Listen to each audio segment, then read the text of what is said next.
आज रविवार को हम सभी सदन में एकत्रित हुए हैं। प्रीत साहित्य सदन के इस पुस्तक विमोचन और काव्य गोष्ठी के कार्यक्रम में आप सभी का स्वागत, अभिनंदन और आभार प्रकट करती हूँ कि आज हम सब इस मंच में, इस छत के नीचे आपस में जुड़ेंगे और एक दूसरे के विचारों को सुनेंगे, साझा करेंगे।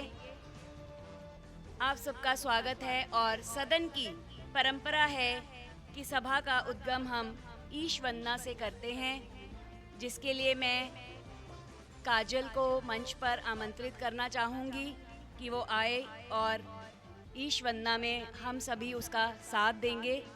काजल। वह शक्ति हमें दो दया निधि, कर्तव्य मार्ग पर डट जाए, पर सेवा पर उपकार में हम जग जीवन सफल बना जाए। वह शक्ति हमें दो दया निधि, हम दीन दुखी विघ्नों विकलों के सेवक बन संताप हरे। जो है अटके भूले भटके, उनको तारे खुद तर जाए। वह शक्ति हमें दो दया निधि, छल दंभ द्वेष पाखंड झूठ अन्याय से निश दिन दूर रहे। जीवन हो शुद्ध सरल अपना, सोची प्रेम सुधारस बरसाए। वह शक्ति हमें दो दया निधि, निज आन मान मर्यादा का प्रभु ध्यान रहे, अभिमान रहे। जिस पुण्य राष्ट्र में जन्म लिया, बलिदान उसी पर हो जाए। वह शक्ति हमें दो दया निधि, कर्तव्य मार्ग पर डट जाए, पर सेवा पर उपकार में हम जग जीवन सफल बना जाए। वह शक्ति हमें दो दया निधि। बहुत ही मधुर कंठ के द्वारा प्रभु स्तुति। अब हम कार्यक्रम को शुरू करते हैं। या देवी सर्वभूतेषु शक्तिरूपेण संस्थितां, नमस्तस्यै नमस्तस्यै नमस्तस्यै नमो नमः। या देवी सर्वभूतेषु भक्तिरूपेण, या देवी सर्वभूतेषु सर्वमंगलमांगल्ये, शिवे सर्वार्थ साधिके, शरण्ये त्र्यंबिके गौरी नारायणी नमोस्तुते। सर्वमंगलमांगल्ये शिवे सर्वार्थ साधिके, शरण्ये त्र्यंबिके गौरी नारायणी नमोस्तुते, नारायणी नमोस्तुते। हमारे पास आज दो पुस्तकें हैं, जहां प्रथम पुस्तक टूटे धागों की गांठ। पुस्तक का शीर्षक ही बहुत सुंदर और अलग सा। धागा टूट जाए, आमतौर पर रिश्तों में कहा जाता है कि रहीमन धागा प्रेम का मत तोड़ो चटकाए, टूटे से जुड़े नहीं जुड़े गांठ पड़ जाए। इन्होंने पुस्तक का नाम ही रख दिया टूटे धागों की गांठ। तो बहुत ही मन से निकले हुए विचार जो हैं उस गांठ में बांध बांध के धागे में पिरोए गए होंगे। तो सपना जी जो हैं ये दिल्ली की निवासी हैं। ये ख्वाबों वाली सपना नहीं है, ये सपना है सजगता, सरलता, सहनशीलता, कलात्मकता की प्रतिमूर्ति। ऐसा कौन सा गुण जो इनमें नहीं है? मंच से बोलूँगी तो समय कम पड़ जाएगा। तो इन्होंने जहाँ पीएचडी कर रही हैं, वहीं यूजीसी, एनईटी और जेआरएफ काफ़ी तरह की इन्होंने जो है शिक्षा ग्रहण करी है और आज लवली विश्वविद्यालय में ये पीएचडी कर रही हैं, शोधार्थी हैं वहाँ पर। और इतनी छोटी सी उम्र में बड़ी बड़ी डिग्रियाँ और एक किताब, सब अपने नाम इन्होंने करवा लिया है। तो इनकी इस नई जो सृजन इन्होंने किया है, उसके लिए प्रपत्र पढ़ने के लिए हमारे पास आज सीमा भाटिया जी हैं। लेकिन सीमा भाटिया जी आज किसी आवश्यक कार्य के कारण हमारे साथ नहीं जुड़ पाई हैं, तो प्रपत्र उनके द्वारा लिखा प्रवीण जी के शब्दों से हम सुनेंगे। प्रवीण जी बहुत ही सुलझी हुई धार्मिक प्रवृत्ति की और साथ साथ में घूमने की शौकीन एक हस्ती हैं जो हमारे साथ हर बार यहाँ जुड़ती हैं। हम उनके विचार बहुत ही मिलनसार महिला हैं।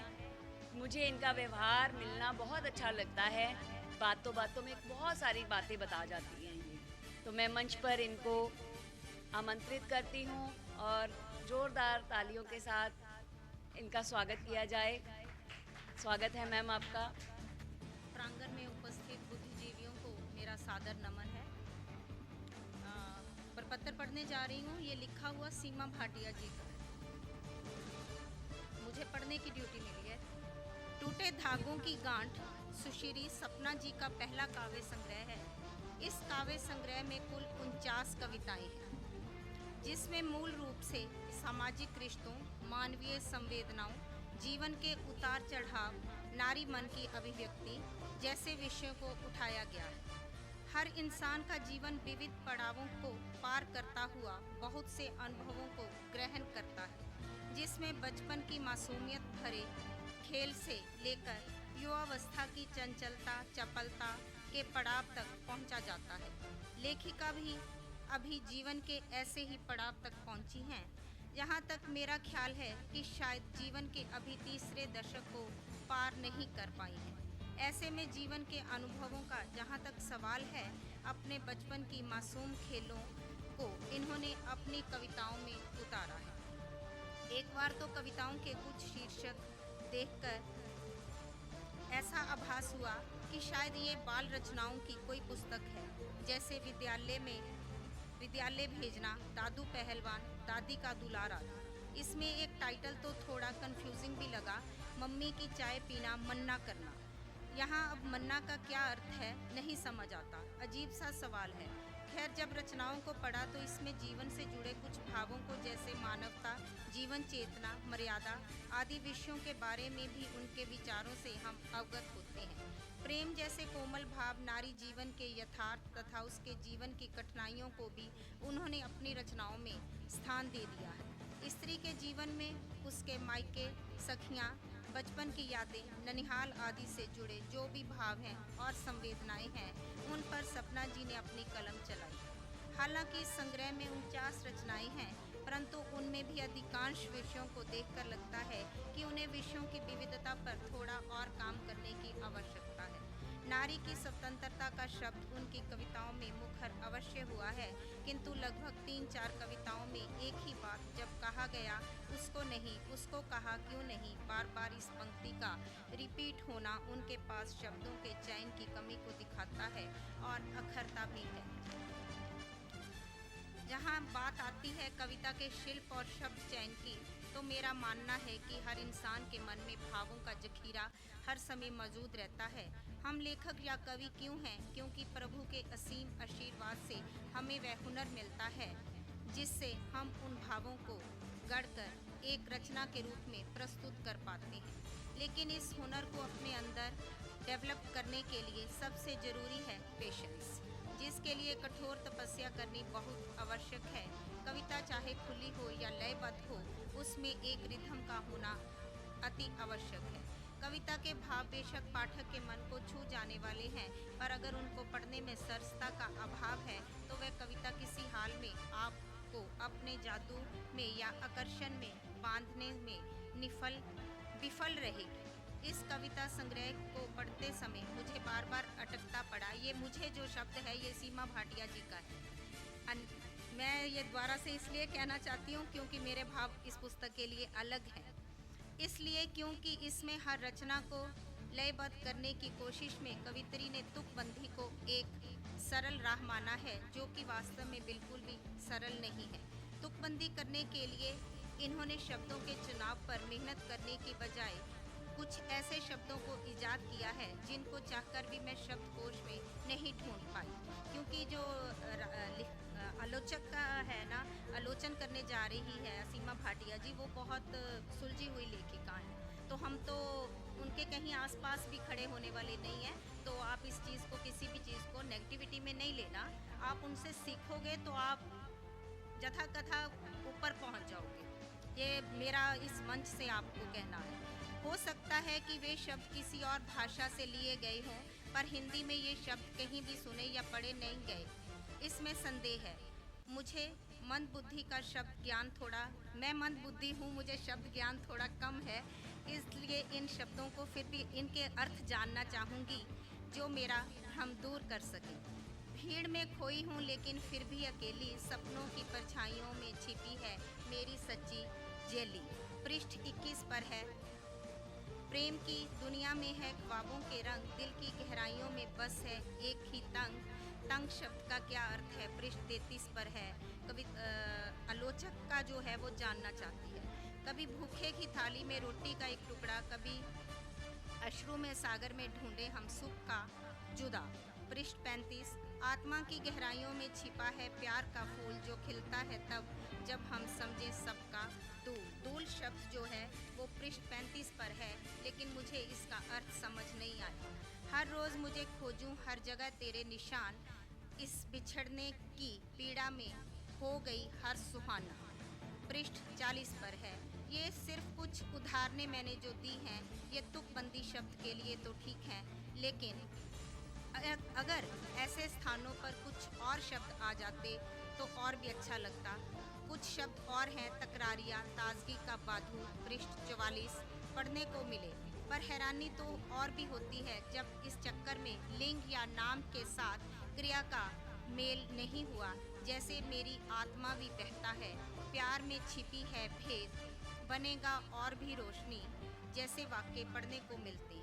हमें ये समझने की आवश्यकता है कि अगर हम अपनी रचनाओं में जीवन चेतना जो हमें नव सृजन के लिए प्रोत्साहित करती है, प्रेम को जोड़ने वाली टूटे धागों की गांठ, खुद के लिए राहें खोलने वाला अकेलापन, कण कण में खुशियां बांटने वाले प्रकृति के प्यार और आत्म अन्वेषण की यात्रा जैसे गहन भाव अपनी रचनाओं में ला सकते हैं, तो थोड़ा सा प्रयास कर उसे शिल्प की कसौटी पर कसने की कोशिश भी करने में हिच कैसी।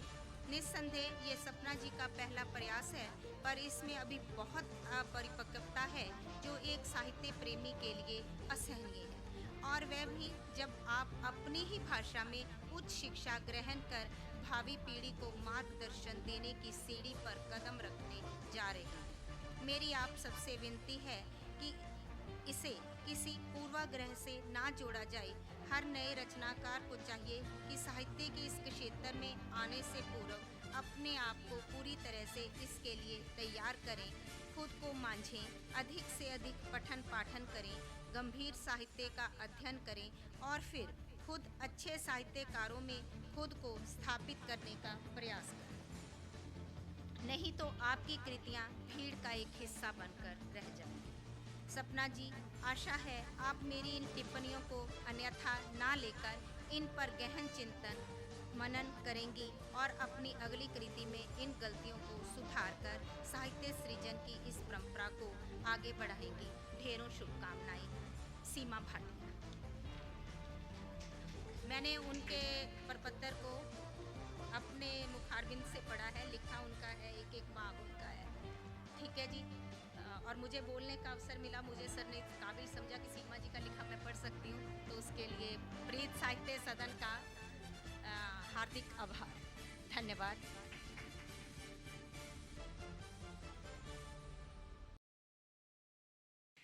कुछ शब्द समेट लो झोली में, कुछ शब्द समेट लो झोली में, ये शब्द नहीं जीवन की सच्चाई है।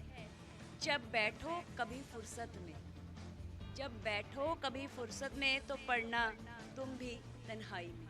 तो जो भी बातें इन्होंने कही वो बहुत अच्छी बातें, साहित्य में आगे बढ़ने के लिए आपको बहुत बहुत लाभान्वित करेंगे। आप इनसे कुछ सीख कर जाना, हर जगह मनुष्य कुछ ना कुछ सीख रहा है। आपकी पहली पुस्तक है, मैंने नहीं पढ़ी और पढ़ना चाहूँगी, क्योंकि सपने जो आपने बुने हैं वो ज़रूर अपने मन की गहराइयों से बुने हैं। तो आपको बहुत बहुत बधाई देती हूँ आपकी पुस्तक के लिए कि आपने, सबसे पहले कठिन काम होता है कलम उठाकर लिखना। लिख लिया, कोई बात नहीं, हमारा तो लिखा अलमारियों में पड़ा है, क्योंकि हिम्मत ही नहीं है बाहर निकालने। आपने उसको आगे अपनी हिम्मत से पुस्तक का रूप दिया और हमारे सबके बीच में रखा। बहुत ही बड़ा काम, बहुत ही प्रशंसनीय। तो सभी से निवेदन है कि एक बार करतल ध्वनि से, तालियों से सपना जी का हौसला अफजाई करेंगे। और अब मैं मंच पर सपना जी को बुलाना चाहूँगी ताकि वो अपने इस पुस्तक की प्रक्रिया हमारे साथ साझी करें, अपने विचार, उनका सपना ये कैसे साकार हुआ, इसके बारे में ये हमारे साथ अपने विचारों को बांटेंगी। स्वागत है सपना जी आपका मंच पर। मेरी तरफ से सभी को राम राम। आज मेरे लिए किसी त्यौहार से कम नहीं है और मैं पहली बार खड़ी हूँ, मुझे नहीं पता मैं कैसे क्या करूँ। और जो मेरी रचना है केवल पुस्तक विमोचन नहीं है, यह मेरे लिए जीवन की कविताओं का सार्वजनिक स्वीकार है। टूटे धागे की गांठ कोई कल्पना मात्र नहीं है, यह मेरी अपनी यात्रा है, संघर्षों की, रिश्तों की, टूटन की और सबसे बढ़कर अपने आप को समेटने की।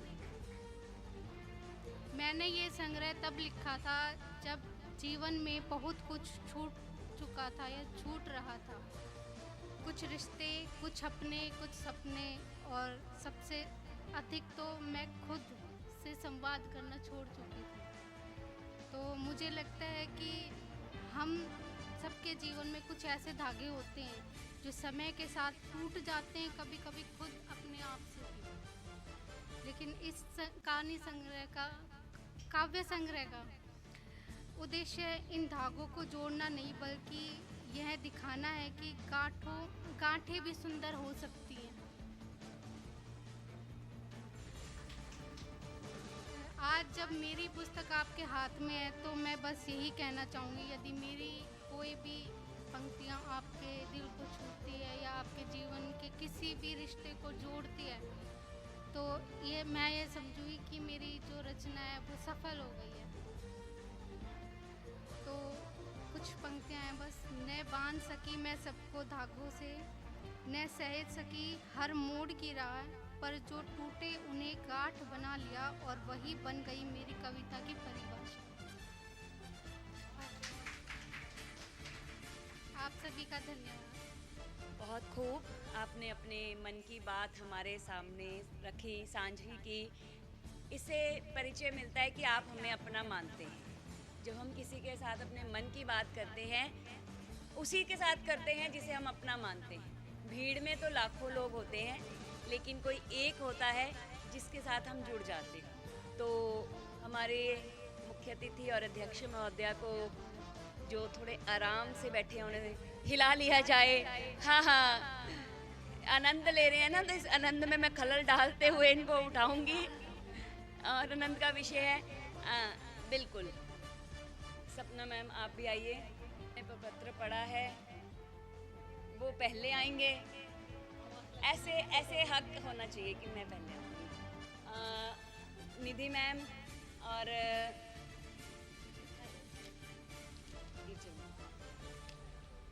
ज्योति मैम, बलविंदर सर, आप भी। बलविंदर सर पीछे से हमेशा ऐसे कहेंगे। बलविंदर सर, अनिल जी सभी प्ले, डाबर सर, आइए और पुस्तक विमोचन के साक्षी बनिए।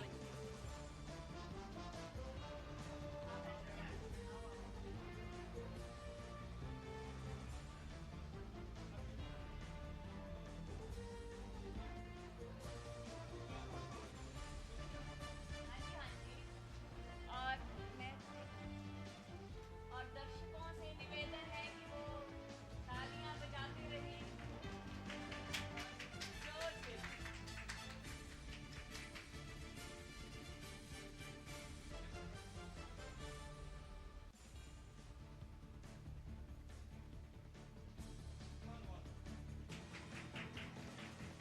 बहुत बहुत बधाई और शुभकामनाएं।